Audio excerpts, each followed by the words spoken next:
Kiev troops in Hulyaipole of Zaporizhia region began to face a new wave of pressure from the Russian armed forces that using artillery, aerial bombs, and drones, which literally destroyed their positions, thus creating conditions for the advance of the Russian assault group.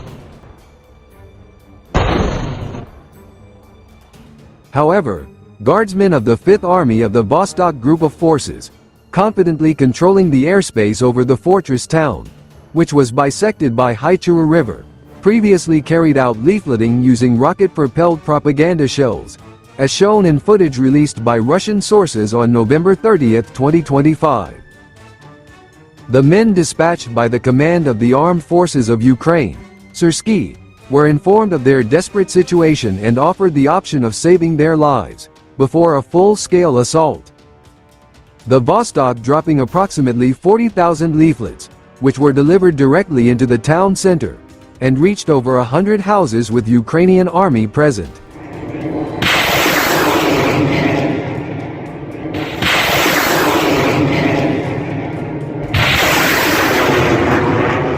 Heavy fog was reported along the front lines, leading to the expectation of a buildup of Ukrainian reinforcements and reserves, who would exploit the dense fog to launch a local counterattack.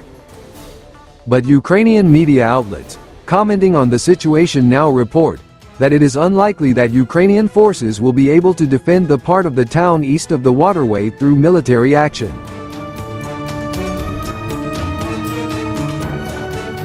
Indeed, Russian unmanned aerial vehicles destroyed Ukrainian equipment and vehicles involved in the transfer of reserves and ammunition. Guardsmen from the 305th Artillery Brigade of the 5th Army and the 14th Special Forces Brigade of the Vostok Group of Forces jointly discovered and destroyed a D-30 artillery gun of Ukraine, as in footage released by Russian sources on December 1st. Ukrainian resistance is weakening, and all reinforcements and reserves have proved futile. Russian forces now control part of Donetsk Street and adjacent streets and alleys in the eastern part of the town, while continuing to advance towards Haichur River, rendering the enemy's defenses along this river largely futile.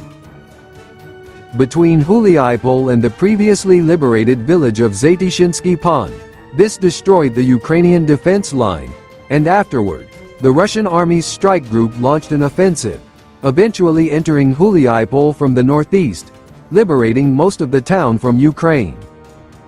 It was believed the town would fall within the next few days.